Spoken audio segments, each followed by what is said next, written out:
And quarterback is the obvious one, right? Quarterback is a big question mark. Deshaun Watson, probably the greatest player in Clemson history, easily the greatest quarterback. He's off to the Houston Texans. His bright career ahead of him, and we're going to have to try to replace him. And no one's going to come in and be Deshaun Watson right away. But we've recruited really well.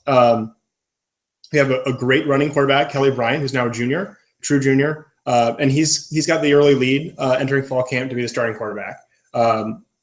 But he's got a pretty limited history of passing the ball.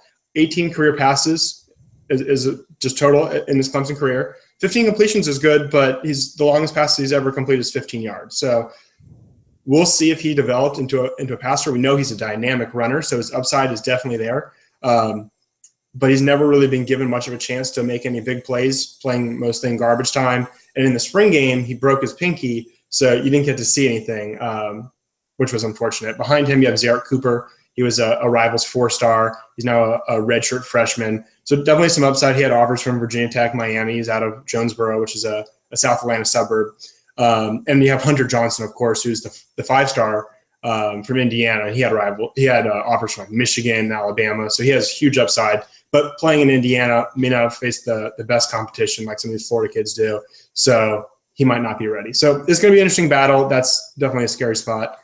So is the thought process basically that if the quarterback can come in, and especially if it's Kelly Bryant because of his experience in the system, and not make mistakes, that the defense is going to be so good, a top 5 caliber defense in the nation, that if the quarterback can develop and get ready for Florida State, not discounting Auburn, but looking at the ACC and the championship there, then you've got 6 to 8 to 9 weeks sometime in late October to get ready for the one game. Not that you can't lose to anybody else, but that would be the one game that would be considered for the de facto ACC championship game, that the quarterback has that much time to develop.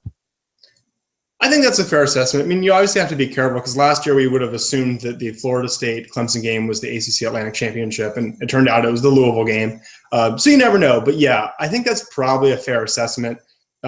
These quarterbacks are going to get better as the season goes on.